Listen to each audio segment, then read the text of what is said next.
This is Road to the Golden Door, where we unpack the proven success formula straight from the minds of Golden Door winners, uncovering the motivation, methods, and the mindset it takes to become an elite performer in door-to-door sales and in life.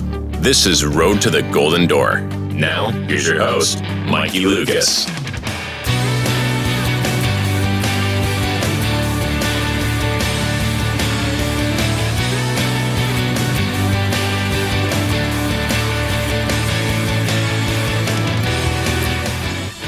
What's up? Welcome back to the show, Road to the Golden Door. Got another one here, guys. Another good one for you. Someone that came in from Pest is now in solar. And Tanner Williams, I know that I have been following you for the last year or year and a half now. Saw you're all over the Knockstar guys, the Knockstar groups. So I've seen your name, your face. It's finally I should have met you. I told you I should have met you at that event. I wasn't able to be there for that one, but I've followed you ever since, and I'm looking forward to understanding more about you, your wife, your kid, and yourself. So, Tanner, welcome to the show. Thanks, man. Appreciate it, brother. It's good to be here. I've followed you as well. I've loved your content. Your content's fire, so I'm excited to get to hash it out with you here. Let's go. Appreciate that, man. What about my content do you like? Dude, actually, I think the biggest thing one of the biggest things that I've gained value from has been your credit stuff. Nice. I was in a situation where I actually had a little bit of a unfortunate situation while I served a church mission, and while I was on there, I let a medical bill go, and it tanked my credit bad. And I was like, oh crap, didn't even know what happened. And so anyway, credit repair was one of those things that, you never, especially in the industry, you want to be able to invest in real estate, all those things. And so that was actually one of the biggest things that's helped me a ton, is just your strategy on getting my credit scores back up. So yeah, dude, awesome. I appreciate you sharing that. Yeah, it's coming from experience. I didn't do the same thing, but I pretty much had the same thing happen to me. And I don't know, dude. I don't create content, Tanner. I just document what I'm doing. I have used this microphone as a platform for my weaknesses. I've used social media as a platform for my weaknesses. Some people are like, yeah, that's not really top G. And I'm like, no, that is top G, actually. That's so top G that you don't even understand it. That's why you're not a top G. Right. You are top G, but no, that's why other people, it's like, oh yeah, hate me on the internet. Cool. Keyboard Ranger. Dude, that's dope, dude. I appreciate that. Yeah, man. That was free, bro. I didn't even sell that. That's and I have a whole mini course out on that. And I've put it out all over YouTube and Instagram. But yeah, dude, I like to put stuff like that out, man, because I don't know. If you get to know me more, obviously follow me around on YouTube, Instagram, TikTok, all that stuff. My mindset is that I'm here because I live in such an abundant mindset, which sometimes, I don't know if you ever read the book Give and Take, but sometimes, have you read the book Give and Take? I actually haven't, no. Great book. Write that down. I need to. Listeners, if you haven't read that book, listeners, you got to get the book Give and Take. Sometimes, because I've got such an abundance mindset, which is a very good thing, it actually leads me into turmoil, because I'm like, oh yeah, there's always a seed of equivalent benefit, and then because tying it together is around the money thing. I love to talk about money, because money, like anything else, is intertwined into everything that we do on a day-to-day basis, right? So helping people, guys like yourself, married, kids, right? Or kid, and probably kids on the way, more kids like that. Money has everything to do with the success of your marriage, the success of your kids. And I'm not saying you have to be rich, because obviously I'm sure you guys, as you served your mission, you saw the people with little money were so happy most of the time. Oh, right? Yeah. They're a lot more happy within the people that are keeping up the Joneses and stuff like that. But I love talking about money, because it's such a taboo topic that no one likes to talk about.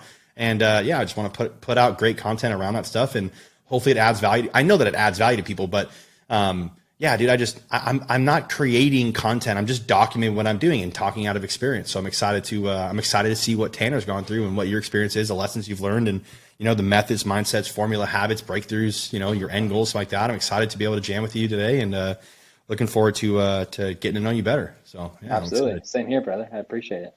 Of course. So let's start here, man. For everybody that doesn't follow Knockstars, doesn't know Tanner Williams, Who's Tanner? Man, we were talking about this a little bit earlier, and yeah, is a good question. I think the thing that came to mind was I found this desire of the last couple of years to just really hone in on becoming like the best version of myself. So I'm a lot of things. Obviously, I'm a dad, I'm a husband, I'm a sales rep, I'm follower of Christ, all those things. But I think the biggest thing that has trying to define myself as someone who's trying to get better in every aspect of life, just become better, do better, be better, reach my potential.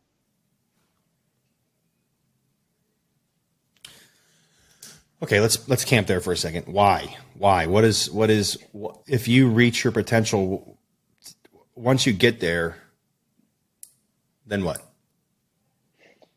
Yeah, that takes it even deeper, right?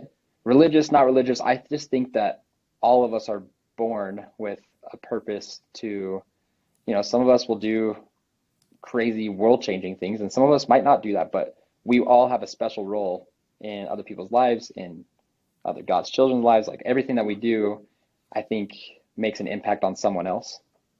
And so reaching your potential in a way is like a duty that I think we have, because we have the divine ability to become, in my personal beliefs, like our creator.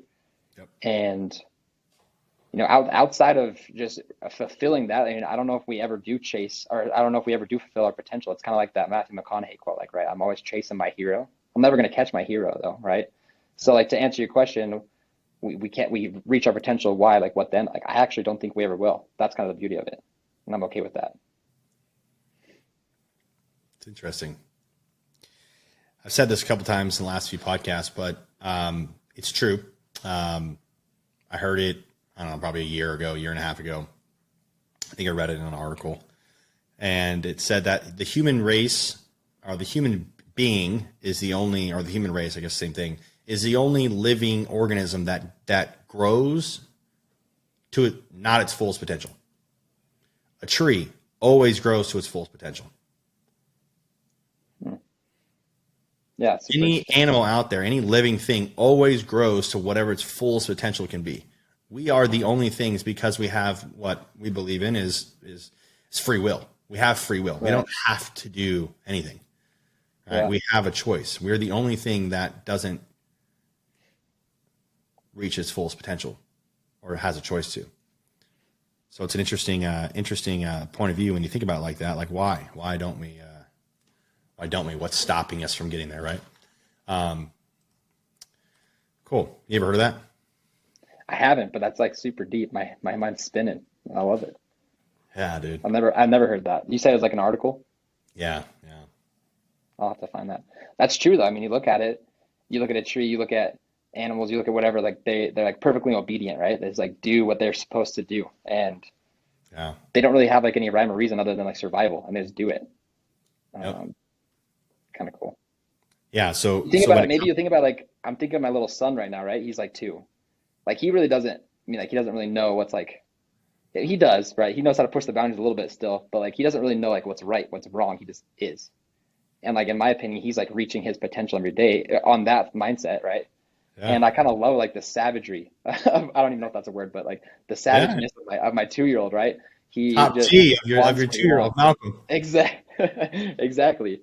It's like we lose that as we grow, right? As we grow up and we like form opinions, or we become imprinted on, and we take on maybe different mindsets or different beliefs, and something about it, we might lose that.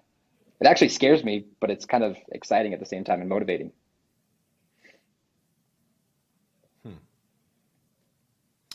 Yeah, I didn't really think about it like that either. I have heard that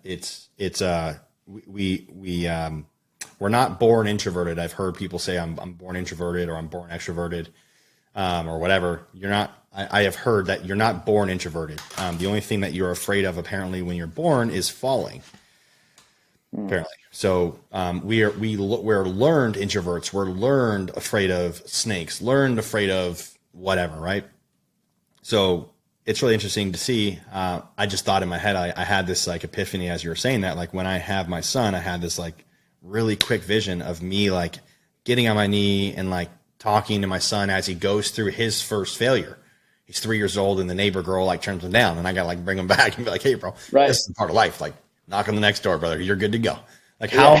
how am I gonna do that to my son? I don't have a plan for that yet. That's an interesting point there. Huh. Cool. So while we're on the topic of family, something that really is important to me when I ask mentors of mine, guys that I've paid hundreds of thousands of dollars to get in front of and paid for their time, I generally don't ask them about how to run my business. It's not that I know everything. I don't know everything, thank God. I'm growing in my knowledge of good and evil and wisdom for how to run a business properly, right? Right. But I mostly ask them what's made me stand out to them is I'm not like, hey, how do I make more money? Because in our business, right, we just go knock on more doors. Go knock on more doors. How do you multiply? You go knock more doors and you recruit 10 more guys, and then you make more. It's the multiples are there. It's easy. You knock 52 doors, you sell 3 deals, you set 4 appointments, boom, boom, boom, or you're in, you're out, right?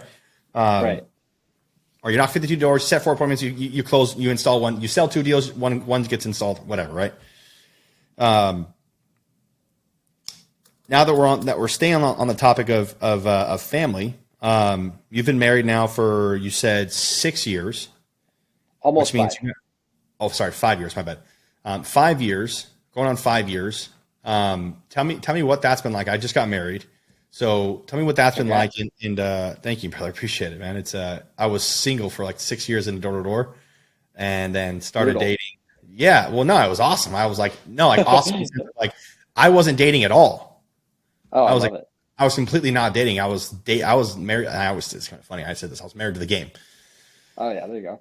And married to the grind, married to the hustle. Wasn't no one night stands, no dating at all whatsoever. No tick whatever the apps are, Bumble, Tinder, whatever those ones are, right? Like none of that stuff. It was all, I'm married to the game, bro. I'm knocking doors, and I'm making. I had some issues. I've been sober now for 10 years, or going on 11 years now, and I had to figure this thing out. My soul and my spirit, my heart, my head, to figure that thing out. To before I could start dating. So, tell me what it's been like married, and walk me through that. What are some of the things that you guys are looking forward to this year? Let's start there. Yeah. I wanted to just fire off like 20 questions. Let's just start there. I love it. Well, dude, first of all, congrats, bro. That's awesome. I think a lot of people take the selfish approach sometimes in relationships or dating to kind of help the other person maybe fix them or whatever else. And looks like you worked on yourself first and then made it happen. So that's awesome. No, I think we're looking for, door to door. And I think you said it, like being married to the game, you kind of have to have seasons of major imbalance, right? And so that's always been something that, frankly, is kind of a rough point of our marriage. Like financially, we have always been in a pretty good spot where we didn't have like the financial issues of like newlyweds, comparative to other people that I was around, or we connected well, and we always had like good times, fun friends, great friend groups. Like we connected on that level really well. I think one thing that was hard is balancing in a way, being a great husband and being a great leader and sales rep. So that actually took me a little bit of time to figure out. So there was some tension, I guess, in certain parts of my marriage. There's actually a point in time when we were separated, like we didn't actually even do it perfectly, but it's been really rewarding this last year, getting back together, making sure that our family was like first priority, me making sure that my family was like, not that I was keeping the main thing. So we're looking forward to that this year, like kind of like a good start. We just moved into a new house, building a relationship based on love and dedication to each other, but also building towards common goals that we have, which is awesome. Dude, I love that you just said that. Thank you for being vulnerable.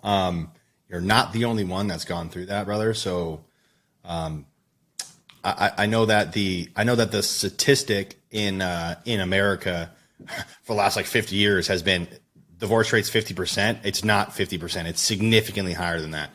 And sure. on first marriage, second marriage, apparently it's like 70 or 80%. So the fact that you were open to share that with me, thank you, into the world, obviously. Thank you for that. I want to talk about that, not like super in depth, but I want to, as far as we can go with it. And because if there's one thing that, at the very least, if you go look at my Instagram and see what the most viewed stuff is, the most engaged videos and content is yeah, sure, it's finances. There's a lot of like the big tax stuff everyone's want to know about, how to start a business, LLC, all that stuff like that. Those are up there too, but it's spirituality and family. And I talked about, now that I'm married, before I did it privately, but with my individual guys that I coached and mentored, or guys that worked for me, I talked about sex a lot with them because I'm like, hey, like you're married, like we have to figure this thing out. Like you need to be having sex with your wife, you need to be intimate with your wife. And now that I'm married, I can publicly talk about sex all the time now because I'm married. So I'm like, yeah, cool. I don't know, it's just a mental thing. So I was like, I don't really want to talk about sex. Yeah. I'm not married. Now I'm like, now I talk about sex all the time on the internet. I'm like, yes, having sex or not. Kind of. What is this? So, talk to me about that, man. What was the struggle there? I'm not like, again, we don't got to get into gooey, gory stuff, but you're not the only one. So, help the brothers out and help us understand that there's still hope and what's that look like for you guys? Yeah, no, definitely. I mean, and it's a constant progression. I think it's a constant. I don't know if the word battle is the one I want to use, but like relationships are, one of our, we actually have a marriage counselor we go to that she's awesome. And one of the things that she always said was, well, she still says all the time, is like marriage or relationships in general, they are vulnerable, and they're scary, and like they open the door for heartbreak, and that all can either like debilitate you, or it can like drive you to just continue to be a little bit better. So I don't know. I think one thing that we had to do is kind of get a little bit of shake of reality that like the grass is not greener on the other side. It's greener where you water it. And like that applies to your relationship as well. Right. So I think realizing separation was actually not really helping solve any of our problems. It actually just heightened problems that we already had. And I think one of the things that, I really, like I said, I've become obsessed a little bit of like becoming like the best version of myself. And one of the things that I think that wasn't necessarily in line with where I was at was I couldn't look myself in the eye and say, hey, did you do everything you could to save or maintain that marriage? Like your relationship with your son, the relationship with, at one point you had promised your everything to this woman. Like, what can you look yourself in the mirror, Tanner, and say that I gave it my all, right? And there was a point where I don't think I could do that. And it was scary because I was like, well, maybe it's too late, whatever else. And she was awesome and welcoming again, and she had those same things. And so once we had some communication, we took the steps to make it work and to double down on ourselves and our relationship. And it hasn't been perfect still. Like it's still vulnerable and scary, and it doesn't get easier after 4 or 5 years. I think challenges just change, but that's one thing that I think actually really helped me last year in my career, was having a little bit bigger purpose. And then moving forward, it just gives me a new sense of what I'm actually focusing on. Like I said earlier, keeping the main thing. Like, am I actually focused on creating a better life for my family, or am I more selfish? Like, am I trying to get the Golden Door this year because I want the plaque on my wall, because I want the recognition, or am I doing it because I think it'll put my family in the best situation possible, right? Little things like that. That's interesting, man. Appreciate you sharing that. Yeah. Nobody told me that the first year of marriage was like the worst. Yeah, it was interesting. You'd think that it's just absolute honeymoon phase, and then that's what they tell you. What the heck? They're like, yeah, honey, you're still in the honeymoon. Oh, he's doing the honeymoon phase. What am I like? This has been okay. Let me be very blunt here. My wife and I just had like our first year of marriage, right? Yeah. And I've done this for years now. So I got it from Tony Robbins years ago, but every I do it 4 times a year.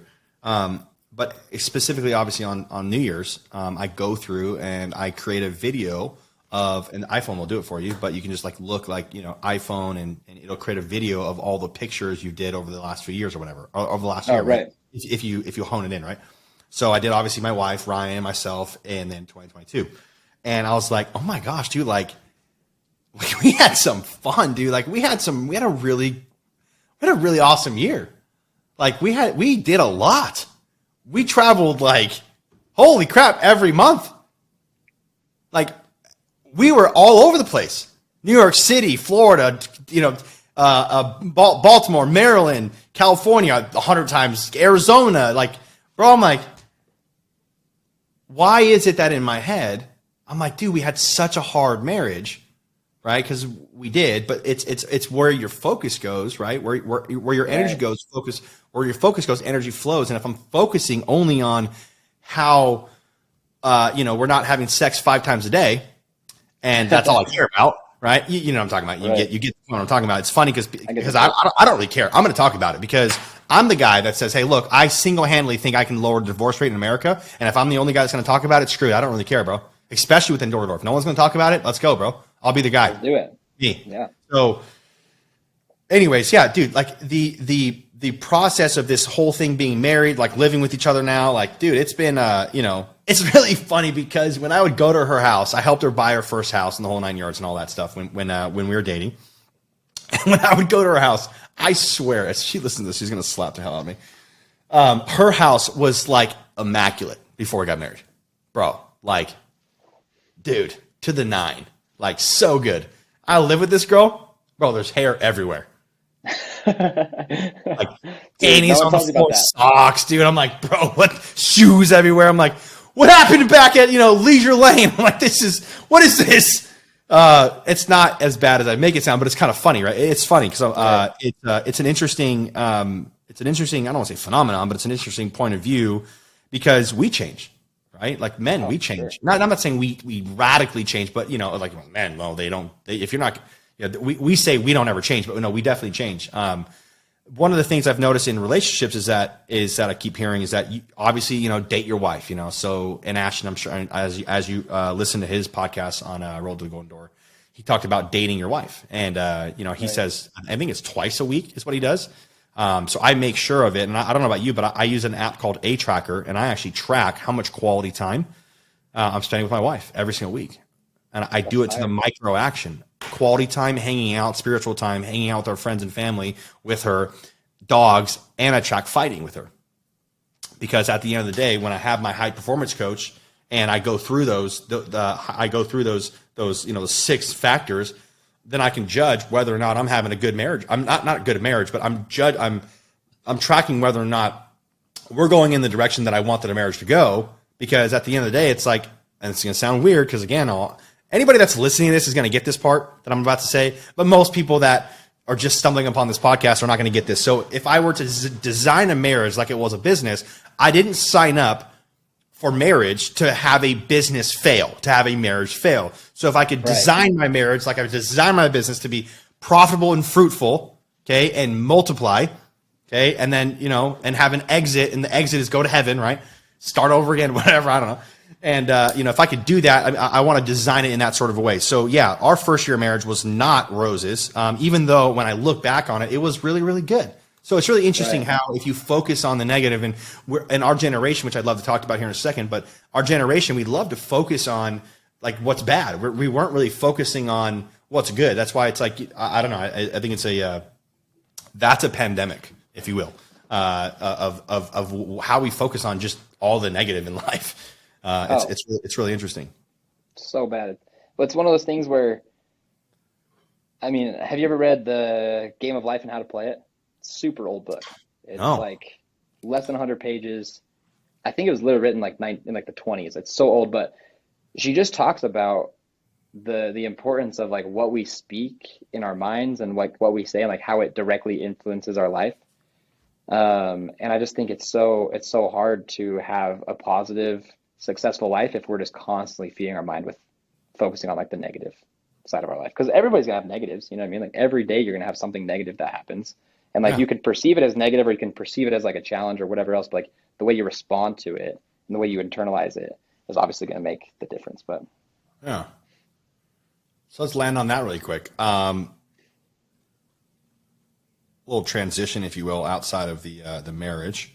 But when it comes to, and this is something that I've been talking about a lot, but when it comes to our generation, us as top performers, Tanner, we see things differently, we act differently, we are just different. What you said what was the book? The Game of Life and How It's Written? The Game of Life and How to Play It. How to play it. Interesting. When it comes to our generation, I'm sure you've done a lot of recruiting and hiring and firing. Why do you think our generation is having such a hard time? That's a good question. I think, sometimes we always talk about it, recruiting in Utah and recruiting outside of Utah, total different recruiting experiences. And anybody who's recruited in two of those different places, it's like day and night difference, right? And there's like a sense of entitlement to a lot of Utah reps, maybe because they have 15 other offers on the table or whatever else. And then you talk to some guy out in North Carolina, right, who's never heard of door-to-door sales before, but hears about the opportunity, becomes just ultra grateful, puts his heart and soul into it. Like maybe he doesn't pick it up quite as fast as like the, quote unquote perfect prospect for door-to-door, but a year later, like he's killing it and his peers are just like, what are you doing? And we want to join you now, right? Like that experience is so gratifying. And so it's so special. Why can't it happen more times in Utah? And like the one thing that I think is a little bit different is like the sense of entitlement. I think that our generation, and I'm a victim of this for sure, like we feel entitled to things and we feel like we maybe deserve things. And when you feel like you deserve something, in my opinion, it robs you of what it takes to actually go and get it and like grow along the way. And I think a lot of people struggle with that. Yeah, I think a lot of people struggle with that. Yeah, the old sense of entitlement. Where's that coming from? Where do you think it's even coming from? Why are we entitled? Because you've heard it, right? The generation above us and two is like, yeah, you're the entitled generation. Like, and in my head, I'm like, yeah, you guys were entitled too. Don't act like you were entitled, fool. Your grandparents created the freaking microwave, fool. Like, don't act like you didn't. Your life wasn't easier. The whole. I still hear this. Sure. My family's from Buffalo. My mom's family's from Buffalo, New York. So it's like I used to walk to school in the snow, uphill both ways. So Right. they look at the millennial generation and they think that we're a bunch of softies when, sure, there is some softies and that's kind of what it is. But again, nothing against, guys being softies. That's not who we are. It's just a matter of, they're singling out certain people in a generation and saying that we're all a bunch of softies. And I'm like, have you seen these Golden Door guys that are on stage? Like, these guys are killers. So, why do you think that we're so entitled, man? Like guys that you've worked with between the two different cultures of Utah and outside, what is the key differences there? Between the two different cultures of Utah and outside, sorry, you cut out for a second. Yeah. Just that. Well, as you're saying that, like, it's true. Like, I'm thinking of, I mentioned a book earlier before we started recording that I love, the Peace Giver, and they talk about it's very related to the Bible and even like biblical times. Like people were entitled, and there's a story where people go out to meet an army in the wilderness, and they're out in the desert, and like the army's just full blown entitled to basically getting wined and dined and treated the way that they feel entitled to be treated. And like, so yeah, like to your point, every generation is entitled. It's not necessarily just our generation. It's like a human species entitlement that we have a sense of. And I don't know if I can necessarily say exactly why I think we do feel entitled, but I just think that we strive to have what we perceive that we want without necessarily wanting to actually do the work that it takes to get it. And I think everybody that goes and like gets a golden door, for example, like that's a very tall order. And you can't get a golden door by thinking like, oh, I deserve a golden door. Like you got to get, for me, it's like, I'm actually kind of shocked even still that I'm going to be able to go get my little award and stuff, because like, dang, there were times where I didn't think I was going to get anymore. Right. And so you almost have to shift your perspective on that to where like, I didn't feel like I deserved a golden door at times. And that's kind of what separates, I think, the two groups of people. Have you seen that video? It's the football coach, and he's like, losers do a little bit of work and feel like they deserve to win, and winners do everything they possibly can and still worry about if they're being lazy. Yeah. Right. Made me think of that. Let me direct it even closer, maybe closer to home.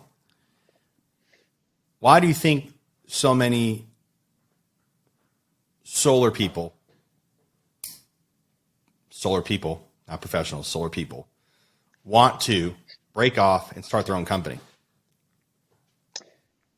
It's all about chasing the red line, right? They think that they can just make more money by controlling the stack, in my opinion. Like from the people that I've seen go do that, they either, number one, they have a serious drive to be an entrepreneur and like control the experience, right? And that's actually really cool. I love when people want to do that.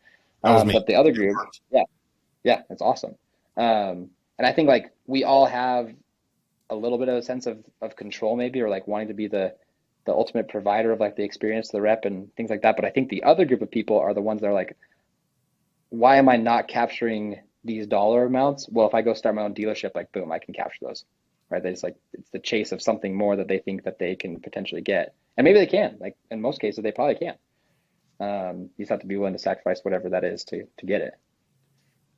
Yeah, I think the sacrifice thing is there too. I don't think that from what I've seen in my experience, and I guess experience, yeah, is the level of business competence, business literacy, financial literacy of people that try to break off and start their own thing. Again, nothing against those guys, because that was me. I did that and was very successful doing it, made millions of dollars doing it, kept millions of dollars as well, and helped other people make hundreds of thousands of dollars while doing that. But at the same time, I told this to Ashton, if you watch that, I was like, bro, if I would have just went to Legacy when I got back into solar in 2017, I probably would have made double or triple. Like the amount of like stupid tax I had to pay to get to where I'm at, the amount of like bad business, like terrible business relationships that I got in, not realizing that like, this is not high school where you can just, there's accountability here. This is, gloves are off. This is full contact sport. There's no ref coming in and calling, personal foul, on somebody, backstabbing you or talking crap about you and lying. There's nothing you can do to that. Yeah, it's an interesting thing. I think it was funny. I wanted to chat with you about that. And I know that you're with Active Solar. So quickly tell me about why Active Solar rather than just an all-around dealer. No, for sure. I think personally, in that case, it would be better to just work for somebody. I know I've got two people specifically in mind that I coach right now that made about the same exact amount of money. One's a lot happier than the other one. And I'm not promoting one or the other. I'm just saying in general, speaking here, they made about the same amount of money, about $800,000 net. And one works for a big company, well-known company, starts with an L. The other one works for another company, his own company. Yeah, that company. And they make about the same amount of money. One's super stressed out. The other one's not. So why Active Solar? Wait, what? Yeah. Active has a solar company? What? Yeah, I thought Active was pest control, the bug boys. Yeah, no, I think, I was super blessed. I mean, I loved Active. I loved my experience there. It was phenomenal. I did pest control with them for 5 years. They really gave me my sales foundation. I worked with phenomenal people. And truthfully, that's just my experience, right? But when I was focused on the fact that not focused, but set on the fact that I wanted to go do solar, I was trying to look for the solar company that best like represented or like emulated Active and like their training program, their culture, and in my opinion, like what made Active great was the people that they attracted and the people that they hired, right? And so I was looking for the same systems or organizations, something similar to that, and it was hard to find. And so when Active Solar was brought up and was like, hey, we want to run it, we want you to be involved, that was number one. I kind of got that entrepreneurial itch that I wanted. It's like, oh, I get the opportunity to help build something.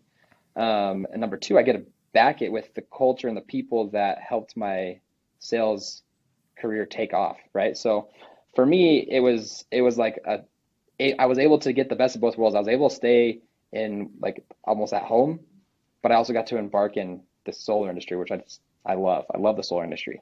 So why Active? I think the same things that existed when I was there when Pest still exists now, like the level of excellence that we perform at, like the volume that we produce, the people that you get to be around, and obviously everybody will vouch for the company that they work at, so it's great. But I found a home here. I found people that I trust and I love working with, and I love growing with these guys. It's just been phenomenal. But one thing that I think sets us a little bit apart is we do the summer model really, really well. And I think for some people in the industry, that might be potentially a better fit for them. And so that's one thing that we've tried really hard to focus on is creating an awesome summer culture. I think there's a lot of companies that do the year-round model probably better than us, but we crush it in the summer model. Tell me about that. What does summer model for solar look like for you guys?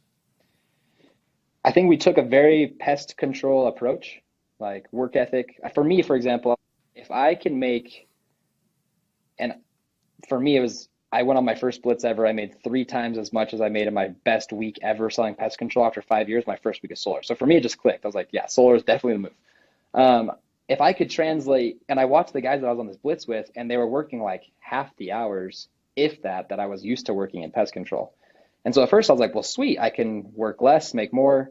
But then I was like, if I can work the same with the higher earning potential, why wouldn't I capitalize on that? So we attacked the summer model with like a full out, 4 month blitz, just like normal, when you're talking about pest or alarm guys. And we pushed volume in a year that, or sorry, in 4 months that people pushed in a year. So it's just intense. It's high focus on a good setter closer model to maximize volume as well. I'm speaking at DoorCon about that specific thing. How do you run a really good setter closer model? I think that has been a struggle for some companies. And I think doing those two things together created crazy volume. I mean, we were doing what some companies do in a full year just in our 4 months. And like I said, our year round, that's what we're really focused on now, getting that built up because we're lacking a little bit there. But summer wise, we nailed it. So you're telling me you hit 132 installs in summer model? I did do 3 blitzes in leading up to the summer. One of those was like 3 days out in San Diego. That was actually when I got back together with my wife. So I was like, I'm going home, peace. And one week blitz and another week blitz and then the summer. But yeah, in those 3 blitzes and the summer, that was pretty much what got me going door. San Diego does it to you. San Diego will do it, dude. But yeah. My dad's family's from San Diego, so I was just in San Diego actually. So Oh, very cool. I was telling my wife, I was like, baby, Oh, we're gonna love live it. in Texas or live in Vegas, but we will have a house here in San Diego. Oh yeah. So we can, San Diego's beautiful, dude. I love that place. right. So summer sales model, Aptiv. Obviously, if you're in solar, if you're in door to door, Aptiv is a huge, massive pest control company. I knew how that they did solar too. So, and I obviously saw you inside that crushing it. So, the preseason, postseason, but summer model for solar, it's kind of like what I guess Legacy and Vital do is the 10X or the X model where it's 10 on, 20 off kind of concept. Because I understand what they're doing. I just think it's I challenge it because I think it's complicated because the whole momentum cycle to get guys continuing to go up and going. So why don't you talk about that? What struggles are you guys working with, and how do you overcome this momentum cycle of like taking an unmotivated millennial, getting them on doors, getting their teeth kicked in, and then keep on going? Yeah. Blitzes are rough. I mean, I won't deny that. I think blitzes is my least favorite sales approach. I like the summer. I haven't done a year-round model ever, so I can't really speak much to that, but I did not enjoy my blitz experience. It was just, dude, I was losing like 7 to 8 pounds per blitz because I was just going so hard. I was not eating enough. I was sick by the end of them. I was throwing in crazy volume. Like I think one week I did 18 deals, the other week I did 15. It's like, so we were going hard, but yeah, you have to start over the momentum. You're like leaving right as your momentum's peaking. Oh, it's brutal. So to anybody who loves the blitz model, like my hat's off to you for sure. I think the biggest thing though that we did is we just gamified it. Competitions, like little civil wars, pod wars, things like that. I think competition can drive people to be more motivated off the bat, and especially within the blitz model, that's one thing that we focused on was just trying to gamify everything, and that got some good results. But yeah, ultimately that's why I actually like the summer model better because they know what they're signing up for. It's a 4-month grind, and it is balls to the wall, but it's not just like 1 week and then you have to like, drag them back out, drag them back out. Yeah. I work with a lot of guys, the top guys over at Vital right now. And we are actually, that's what we're implementing right now is pods. Yeah. Yeah. So let's talk about that really quick. 'Cause that's one of the things in our little community that we have, our little mastermind. Our mastermind is that we like to share ideas. So give me some nuggets around that, because obviously the listeners are probably like, "Yo, what? Ask Mikey. You should have asked him about that." So the listeners are probably wanting to know about that. So why don't you dive into that really quick? Talk to me about some competitions, you guys. What's worked? What's not worked? Talk about some ones that failed actually first. What's the ones that actually failed? Yeah.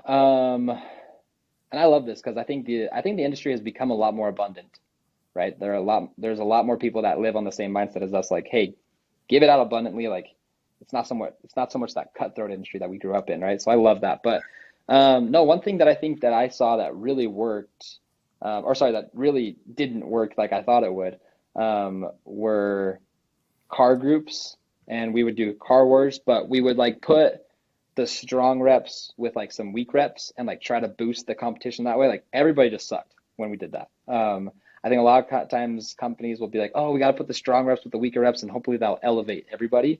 And actually it dragged everybody's production down, more so than like inspiring the weaker reps. So especially towards the end of the summer, that's one thing that I've learned. Like there just comes to a point where your weaker reps are going to be your weaker reps, as long as they're not like toxic and negative and like a cancer in a way to your team. Like you don't always have to cut them, but pair the strong with the strong and the weak with the weak, because the stronger your group, those guys just flourish. And it's the 80-20 rule. No? Those 20% of the people produce 80% of your volume every time. So I learned that lesson last year. I put some reps, like weaker-ish reps with stronger reps to try to boost it. And then all of a sudden my top producers were like degrading. The minute I put them back with stronger producers, boom, numbers were flying up again, right? So that was one thing. I've had mixed experiences with like Civil War type competitions, meaning like team versus team. Like I like Throwdown Thursday, but there was an example when like my team leader and I were up against each other in the semifinals of our team tournament last year, and it actually got like a little negative, a little toxic, because we were so honed in on just beating each other. Yeah. And granted, we did like crazy volume. He sold 17 that week. I also sold 17 that week. It was in a 5-day period. We tied on sales, but I beat him a little bit by like revenue. And our team was like, they were like, "Are mom and dad gonna get divorced?" kind of thing. And so it was just like, I think from what I've learned from competitions, keep it healthy, keep it competitive, pair the strong with the strong, and just be vigilant of those civil wars. Like you don't want to create bad relationships within the team, because the point is unity, right? So I really love team competitions where it's the whole team rallies together and you feel responsible for the good of the team, more so than like even individual tournaments. But it's really interesting. I want to make a point at that. If you didn't catch that, rewind that about 3 minutes, 4 minutes, and go back and listen to that again. Tanner, what you said there, what I got was inside of pod wars or civil wars competitions, making them healthy for unity's sake. It's very, when we hear competition, we automatically think, I don't know, whatever, Lakers versus, Golden State. We automatically think opposite teams going against each other, right? Right. That, you've seen it, I've seen it. That destroys companies. It does. Yeah. I don't want to say it's human nature, but I guess it is human nature. I don't know. I don't really know how to say that. I don't really know how to put a finger on it, but like, bro, like when you learn to like hate the other person. Yeah. I'm going to kill this person. Yeah. I'm not killing them. We're going to destroy them. F them. Oh yeah. Like, I will do anything. They're cheating, liars. And then you start to like, again, the cancer starts to sink in, and then you're like, you'll never look at that person that same ever again.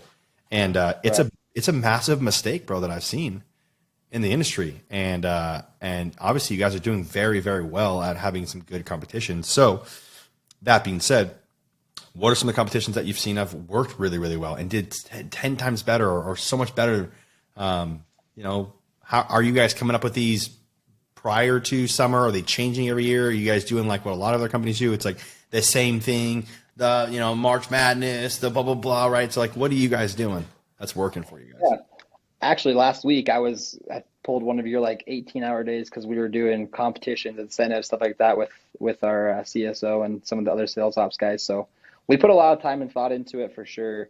Planning them out. We have like our staple events that like everybody looks forward to, right? The big team versus team competition. And as long as you can keep that semi, amiable and like friendly, then it actually can drive a lot of production. But I will say the best competition by far that I've ever seen is a beat your best week or a beat your best month, right? It's you versus you. It's you versus like your old you.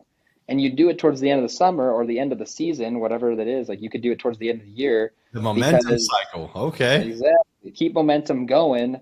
And not only, I mean, it's foolish to think that after a year or a summer of experience that their talent hasn't increased. The only thing that usually decreases is work ethic. And so those competitions strategically placed in a certain time of year when, maybe motivation or work ethic is dropping, boom, blast that out. All you got to do is go beat your best week or like your average of your best weeks. And you got to do that once or twice or 3 times in a row and the prizes stack. Dude, these kids will go crazy for a freaking Traeger. You know what I mean? So, but they'll go beat what they previously thought was their max. And all of a sudden, these kids go and get, their best week before was 5, and all of a sudden they bump 10. Now it's like, well, sweet. If I bump 10, maybe I can get 15 or 20 one day, right? And all of a sudden you're like, wow. So those ones I think are even more important. We have the most success with those. People get stoked, and I think that they teach the rep the best lesson, more so than even a 1v1 or a head-on-head. So yeah, no, that's really good. That's definitely helps with unity. I guess I wanted to share one of the ones that I've done in the past that worked really well for me too. It was we did I really like doing streak models. So this was like when Andy first came out with 75 hard.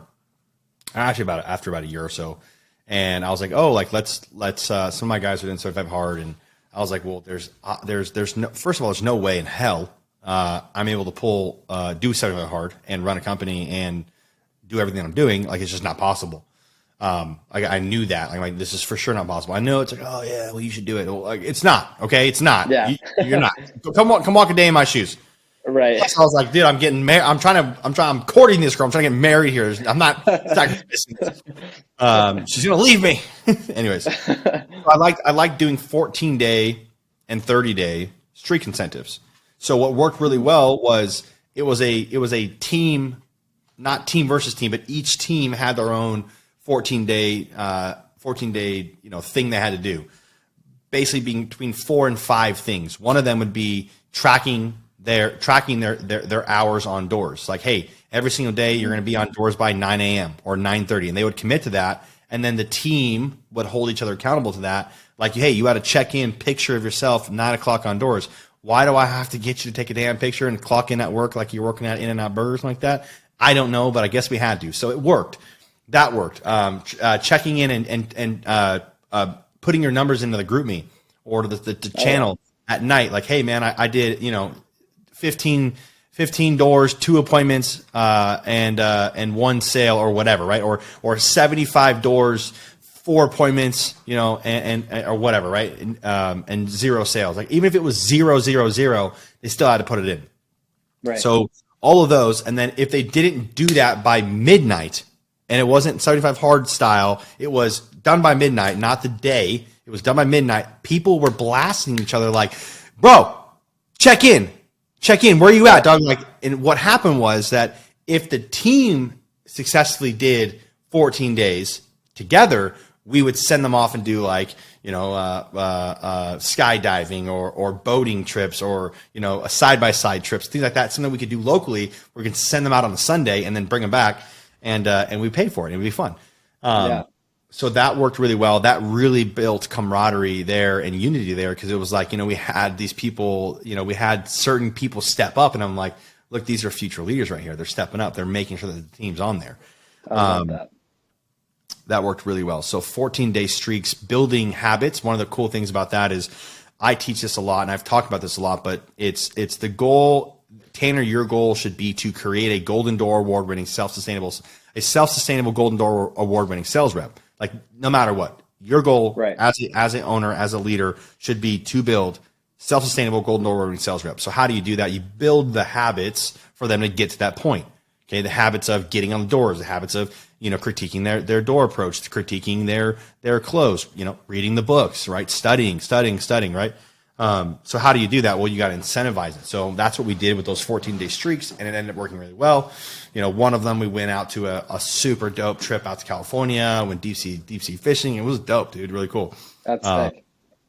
Yeah. One of them was like I had to personally lose like 10 pounds or something like that. I had to be in like the 220 range. I had to be down to 220 by a specific time frame, and like they were like, bro, one of my homies was like, dude, here's exactly what you. These guys are all into fitness, right? And I am too, but like they're like super into fitness, right? Like these guys were like at my house during COVID, right? Like we had the gym and everything. We bought like a bunch of equipment. Everyone brought their equipment over, and they'd be at my house working out. And one of them was like, dude, all you have to do is get on the stair stepper. 15 minutes. I want you to take a picture every single day that you're there. Like, dude, you're gonna do this. It's gonna be there. It's gonna happen. I'm like, dude, all right, cool, let's go. So like everyone gets kind of like the accountability, like everyone's trying to help each other out. It's just really cool and it works really well. So 14-day, 21-day, 7-day, starting out with 7-day streaks is really cool. And then having like those prizes around those. And you're right. People do weird stuff for $100 shoes. They'll do weird stuff for, they think $1 million, but a lot of guys, it's $1 million is still unobtainable to them. The $100 shoes they don't want to have to buy, the $100 Jordans that they don't want to buy for themselves, the $1,000 Traeger grill they don't want to buy for themselves, the pellets, right? Like they don't want to buy that for themselves. They will do some weird stuff for those things, and it's really cool. The best incentives I've seen have always been things that people really want, but that they don't want to have to go buy themselves. They probably won't go buy it, but they would really like to have it, right? Best incentives ever. I love that because I feel like I want to do that with the team aspect because I've always done every summer, like in the beginning, hey, I don't care what your morning routine is. It needs to have like a few like successful breeding habits in there, but I just want you to have one. So present it to me. What is your morning routine going to be? Track it for 30 days. Anybody who hits that for 30 days, boom, we go skydiving, we do whatever. But I like the team aspect of it because now what you said was genius. Once the team starts like hounding other members or like, then if someone's late to meeting, like, dude, that's not cool. We're not late to meeting. And that's the culture, right? And that's the genius is like all of a sudden everybody's built in on one. It's not just like who are the 4 people that actually completed their morning routine for 30 days? Who's the one person that might have messed it up? It's like you're almost getting crucified. So you're like, oh, dude, I don't want to be that guy. I don't want to be that guy. And then everybody's like, that also becomes like, that's what's cool. That's like, and I love that. The teams that I've seen succeed the most, like, it's not cool to like go against the grain of what the culture standards are. Yep. So if you're going to build culture, that's one way to do it. I love that. And you just get to little hack the system there. Oh yeah. Dope, right? Oh yeah. Cool. So tell me, any final thoughts on that? Competitions? I think you have to have them. If you're not at least like putting money into some level of competitions and incentives, though, like people will sometimes do, you see, there's a lot of companies that I think do it really well, but be strategic about it. That's a bit last thing that I would say. Be strategic about when you start and stop them, like the dates, everything like that. I think the best people that I've seen do well and get buy-in on competitions, and they actually do what the purpose of the competition is to do. They're just strategic on how they plan it out. I love that. Thank you for sharing that, brother. Appreciate it. For sure. On your Instagram, you have set goals that scare you. What does that mean to you? Yeah, so that's actually one of my reps. I just reposted this thing, but I love it because I challenged my sales region and my org to earn like what's called our Xerxes Award. And one of the things that you have to do, like this is for people who like really go out of their way. Like you have to do a 75 hard, for example. One of the things you have to do is a half Ironman. And that's really scary for some people. It's not so scary for others. But I think it's, the plunge thing that's going on right now. Everybody's plunging, like breaking ice and going in. I think it's awesome. I think it's cool. I've done a few plunges. It's Oh, I'm freezing. from Vegas. Feels We don't great. have that. We have to buy the. We have to. Yeah, you're from You got to Utah go and buy Vegas. We got to go buy the machine for that. we just go jump in the river, dude. It's done. But yeah, Yeah. you got to go buy that $5,000 plunge. No, I think the only thing I say about it is like eventually though, if you're doing it because like you want to be healthy and like that's really part of your recovery, that's cool. But a lot of people are doing it like, oh, stay hard, right? Be mentally tough. Eventually that becomes easy, Yeah. right? Like eventually whatever you're doing, cold showers, running a mile. If you run a mile every day for 100 days, like that mile is easy by day 50, right? Or by day 10 maybe, who knows? So eventually it becomes easy. So set goals that scare you, set goals that continue to push you past what you're doing, right? It's like working out in the gym. You can only bench 135 for so long before you're like, dude, am I actually going to make some progress, or am I going to try to pump the 225, right? Am I going to join the 225 club or whatever it is? So setting goals that scare you was one of the things that I love that he posted, because he is terrified of swimming. He's never ridden a road bike before. And he's about to go do a half Ironman in Boulder, Colorado, where you got to be scaling hills like and almost like mountainsides. And I'm freaking stoked for him because we're all doing it. We have a group of like 10 of us going out and doing it. Wow. And half of them have never even ran a marathon or anything like that before. So Got the chills, that's dude. probably pretty scary for them, but they're stoked and they're bought in. And I think it's just, like I said, it's chasing your best version of yourself, physically, mentally, whatever. Do some stuff that's hard and scary. Yeah, that just gave me the chills. That's awesome. Set goals that scare you. What are some goals, Tanner, for 2023, for the next 5 years, 2028, that goals that you set that, or you haven't set yet, that scare you? What are some of those goals that Yeah. you know if you just did, you can hit them, but they're scary to you? What are those? I think one that's actually really scary is Golden Door number 2. For me at least, because like Alex Ramosi talked about this, but this has been true. I wrestled growing up. I listened to you and Ashton both wrestle, so we don't have to geek out about it because they already listened to a whole wrestling spiel, but I freaking love wrestling, right? So wrestled growing up, and I hated losing more than I loved winning, for sure. I'm the guy that I love winning, but winning is a relief sometimes. It's not necessarily like the euphoria of winning. I just hate losing. So for me, the Golden Door was more like relief actually when I got it. So now it's like, well, go do it again. I'm just coming off this like relief. Whew, I got my Golden Door. Sam probably talked about how he's going to up it to 150 next year. So it's like, not only do I have to go do it again, my organization's growing. I'm going to be in a different market, but I have to go get 20 more installs than I did last year. And I know what it took to get Golden Door number 1. That's a scary goal for me, but I'm excited to do it. I'm excited to implement the systems to get a little bit better and make it happen. I got into, my dad got me into Ironmans. So he did one when he was like 51 or 52, and I was like, my old man's doing, I gotta get going on it. So I've done a few at this point. There's a race called Starvation that's right after the summer, which is our busiest time of year. So training is hard to make sure you're doing correctly. So it's in September, and it's an Ironman on steroids because it's an Ironman race distance wise, but it's in the mountains of Utah. The swim is in a freezing lake. The run is up a mountainside. The bike is, you're gaining like 10,000 feet of elevation. It just absolutely sucks. And it takes like my Ironman that I did last year took me like 14 hours. And this one's like 24 to 27 hours at the average finish time. So it's just brutal. So that one's scary. I won't lie. That one's pretty scary. I want to have an excellent home life though as well. And sometimes, to be super open, that one is scary when I compare it to all my other goals that I have. It's like the scary part is, do you become the father that like your son is like, my dad's not going to be there, right? Or like, do you become the husband that's like, the wife's like, I'll see him on the weekends, right? And I'm not saying that's wrong. I'm not saying that. I think there's a season of life, like balance is impossible. There's times of your life where you're just gonna be completely unbalanced, and we have common goals now to do that. But I still don't want to. I never want to become that person. At least for me in my life, right? So that one scares me sometimes too, because I do see like the obsession that I get in achieving my goals, but not losing sight of it. Yeah, I'd say that scares me. Thank you for sharing those, bro. I just pulled up a quote. It says that every father should remember that one day his son will follow his example instead of his advice. Steve, dude. it's a heavy mantle. Yeah, man. Yeah, there's something I write down, not anymore daily, but weekly, is be the man today and tomorrow that my daughter Sophia will look at as an example to marry.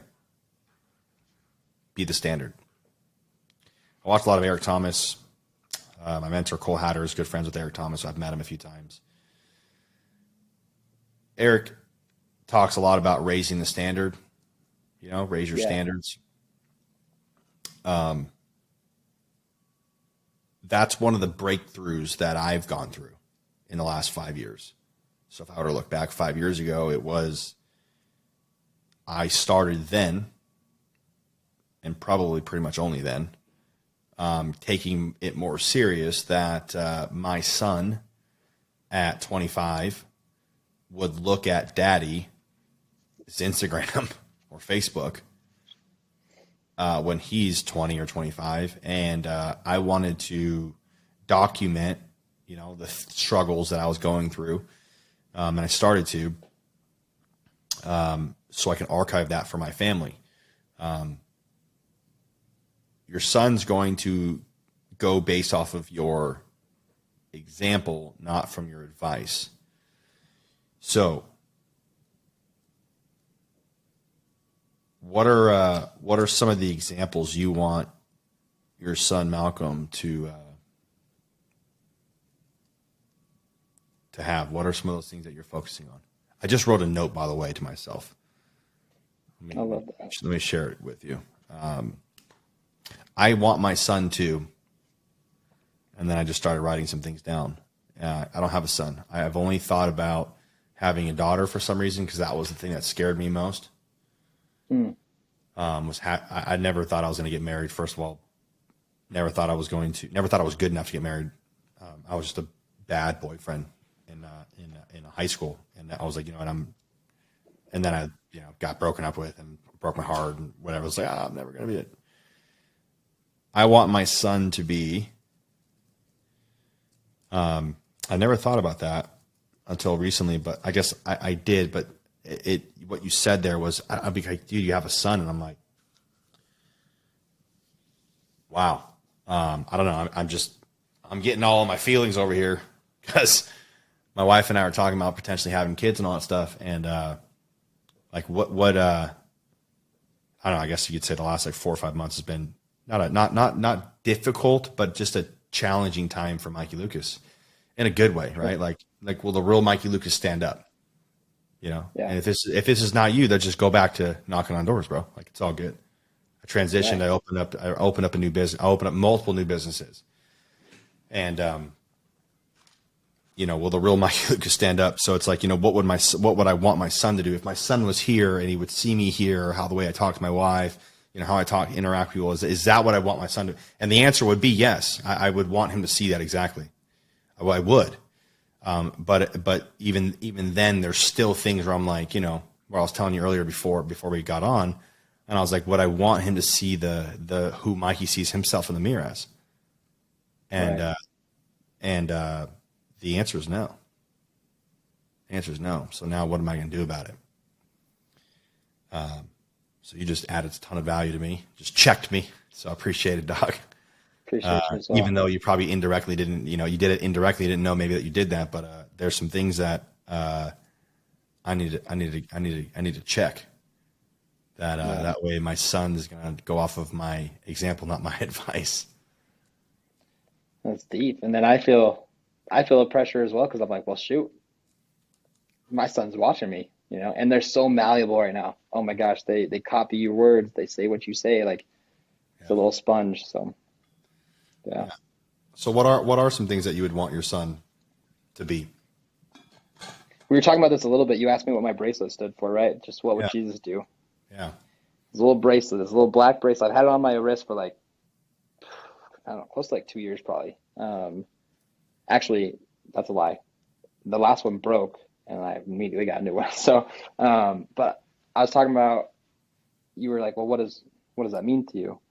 Yeah. And I think one of the things that I have learned is, especially in my marriage, I can't love my wife the way I want to be loved, because our love languages are different, right? I can't expect, well, I can, but I can't expect like great results by that. Hmm. And I think that the genius of Jesus is and how he loved people is the way that they want to be loved, right? And he taught them the way that they needed to be taught. You could take that into sales. Like I need to sell this person solar the way that they need to be sold, not the way Tanner sells it, but the way they need to be taught, right? So you can do it in everything, but I think that the biggest thing that I want my son to be um, either working towards or doing really well in his life is loving and treating people the way they want to be treated and helping lift them, right? Um, I saw this video actually. It was a wrestling video like 2 days ago.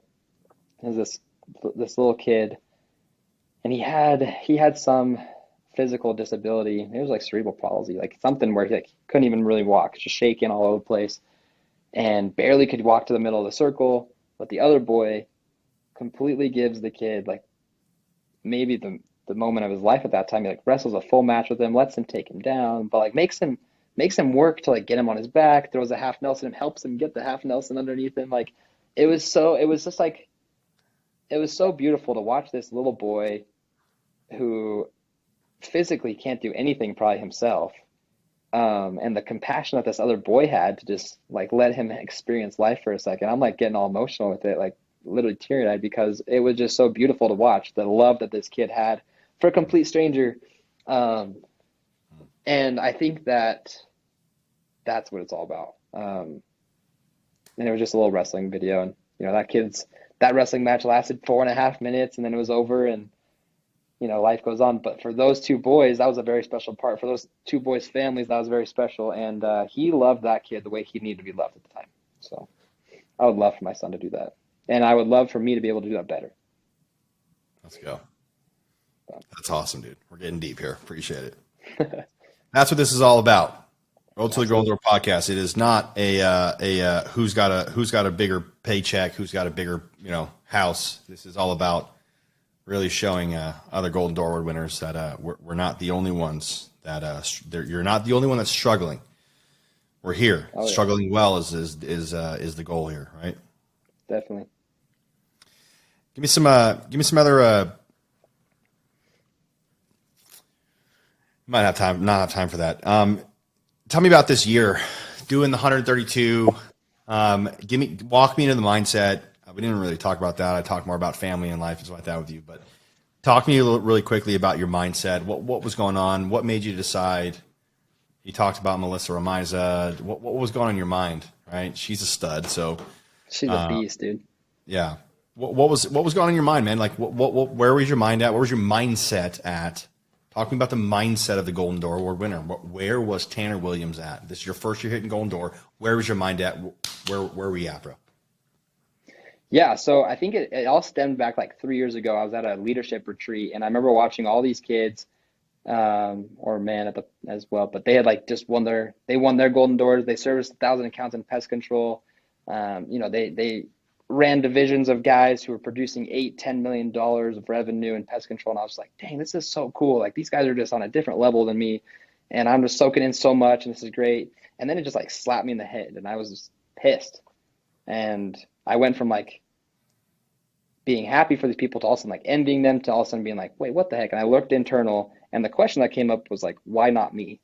And that question really helped me with my mindset this year. But because that year that it happened, I really didn't even act on it that much. Like that was the first time it really happened, the whole why not me question. And I started saying that to myself more often. Why not me? Why not me? Why not me? These guys can do it. Why couldn't I do it? But this year, I think last year I made some excuses because I started in solar, did my first little summer. I sold like 60 accounts, and I was happy with it. I was like, this is great. A lot of money. Yeah, it was great. Dude, 60 accounts installed in solar, that's great money. Yeah. Yeah. And so financially, I'd done the best I'd ever done. I was coming off of that first summer. I was the leader of the company. I was like, dude, this is great. And walking in like you're big dog. Oh, I was massive. And then I joined Knockstar. Okay. Now these are some big dogs. You got Austin Stoker, you got Melissa, you got Brandon Forrester, you got Nick Finger, you got all these guys just throwing down. And gosh, that was cool. So that just elevated the whole why not me question. So no longer like why not me amongst maybe my immediate circle, but why not me industry wide, right? why not me? Why can't I go get a golden door in the summer? That was always my thing. Is like, well, in solar, like, I'm competing against kids that are doing it year round and they have to get 130 installs. So like, of course, I could probably get 130 installs if I sold year round, but I don't. So like, it's okay. I'm okay not getting a golden door. And then that question, like, no, why not? Someone's got to do it. Someone's got to show that you can get a golden door in 4 months. Why not you? And so I was equipped with a phenomenal team. I had great people around me, selfless people, just absolute hustlers and grinders, and they helped feed my mentality as well. But that why not me just kept on driving me, because there were times where I was like, I don't need to get the golden door. Like, this is impressive. Who am I trying to impress? Like, who am I trying to prove? Why not you? Like, you prove it to yourself in a way. So that was a big pusher of my mindset, or I guess I get big push from my mindset this year. But I think the biggest thing that could have helped me was surrounding myself with people who are doing it at a different level and like wanting to beat them. I'm super competitive. Wrestling helped me with that, I guess, but I treat sales like a sport. And yeah, during those months, there were very few people that did beat me, but it was fun. Thank you for sharing that. That's worth re-listening to as well. If you're listening, go re-listen to that. Tanner's mindset. Not only that, but you did it in 4.5 months, whatever it was. Dude, that's wild. Just to show people that it's possible. I mean, 130 installs in 4 months is more than 100 people are doing in 2 years, 3 years sometimes. I heard Ashton Ashton sold 130 in 3 months. And like that is beast. Like that is in California, in Cali, when it was the most saturated ever. So now, like right now, if you're January 2023 to April 2023, it's gonna be like if you don't sell 130 in 4 months, like you're kind of silly. Exactly. Them three things. So exactly. Let me end here with you, bro.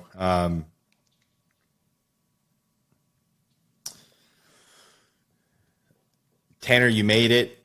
You did it. You got, it's called $100,000 a month of passive income. Every goal you ever hit, you made people millions and millions of dollars. You've created tons of successful people. You've changed so many lives. Did it within 5 years or so, 5-6 years. Now, what are you going to do? What's your end goal?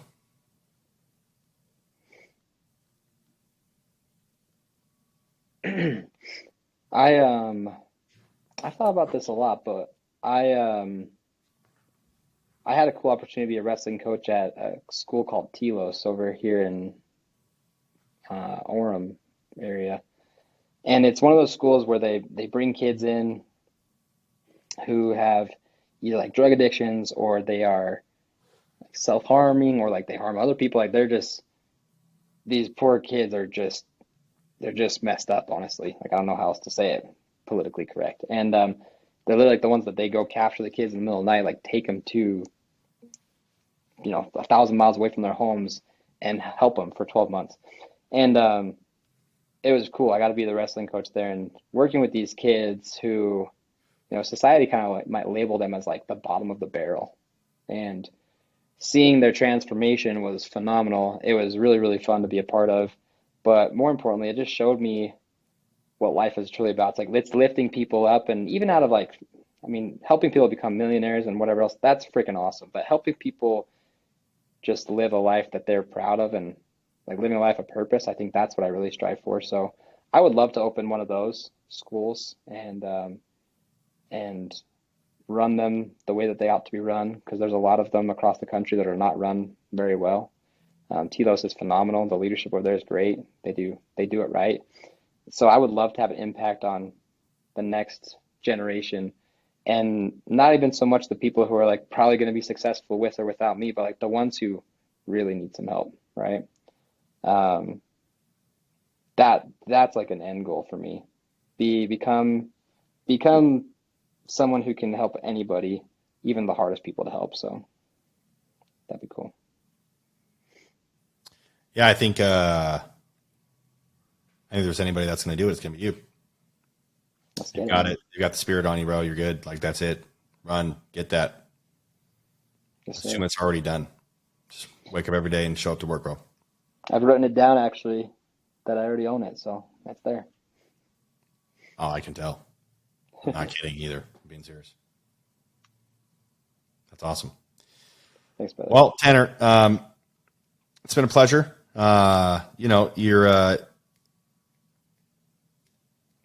Your expertise in this industry and your value that you add back is second to none, dude. So I really appreciate you spending time with us here and adding value to the industry. Continue to do that. Be the best father.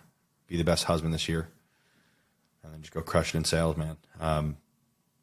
Is there any final words? First of all, let me go back to this. Hold on. You knock in Colorado? I did, yeah. Well, I still do, but yeah. Yeah, that's talk about getting California's hard. Go knock in Colorado. That's true. Colorado does have its own string of challenges. That's for sure. Yeah. Colorado. Yeah, I sold solar and roofing in Colorado, and it was really funny when I knocked in Colorado. I was knocking with a roofing company, and they're like, "Hey, is this solar?" And I'm like, as a matter of fact, it's not. Have you had a lot of solar guys come by your house recently, or what? And then they, yeah. And then the other side of it was, is this roofing? Is this from a roof? I'm good, man. I don't want you. Wow. No, as a matter of fact, it's not. I'm not sure if you guys got your meter swapped out or whatever I said. Oh, I love it. Yeah, Colorado what to me was a really interesting market. The people there, I was like, whoa, interesting. So, yeah, Dude, there's a little stint there where Colorado got hit. Well, Colorado's it's right next to Utah. It's been hit by door-to-door forever. Roofers go through all the time because of all the hailstorms. COVID, oh my gosh, everybody and their mother sent every team on their whole roster to Colorado. That COVID summer was unreal, dude. It was ridiculous. Triple, quadruple, quintuple knocking behind people like same day. Nuts. So anyway, Colorado has some challenges, but dude, what's crazy is if you look at like Ty Segan's out there, Melissa Ramiz is out there, I was out there, like there were some freaking killers in Colorado. And then you take your skills that you gain out in Colorado and you go to apply it to a market that's quote unquote softer, and it's like, dude, this is baby food. So I actually kind of like that part. Florida, Texas, South Carolina, Chicago. This is easy. Yeah. Come on, bro. This is nothing. Hey, dude, train yourself in the harshest of elements, and all of a sudden, a sunny day is a walk in the park. Yeah, that's all you have to worry about is a sunny day. Exactly. Oh yeah. Tanner, it's been awesome, dude. What any final words to the Golden Door Award winners out there?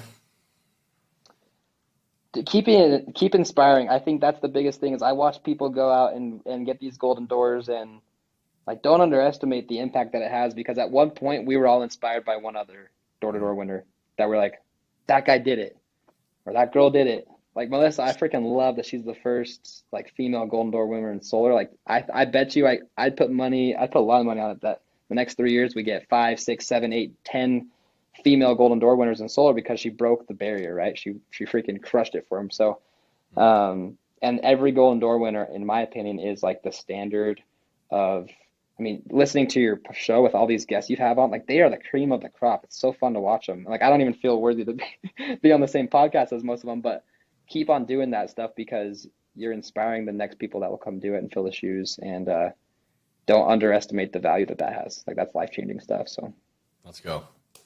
I love it. Mike, you've been awesome, man. This has been even better than I expected. So appreciate you for having me on the show. Yeah, dude. Of course, man. Of course. Looking forward to the next run too. When you hit your double, you're gonna hit a double goal, bro. You're not even gonna hit a single. You're gonna say, screw it, I'm gonna go year round and just hit a double and show everybody how. Just go get it done. And you're gonna do it in 8 months, and you're not even doing it. You're like, where's Tanner? He's hitting the Cabo again. Let's do it, dude. 8 months on, 4 months off. I love it. Let's go. We're gonna brand that one. Oh yeah, let's do it. Let's run it back. You should. He should. Yeah, I should gun for that. I'll put it on the goal board. I like that. All right, brother. Well, I appreciate your time, man. I look forward to seeing you here in a couple days, and God bless you, man, and keep moving. You as well, brother. Thank you very much. Of course, bro. Cheers.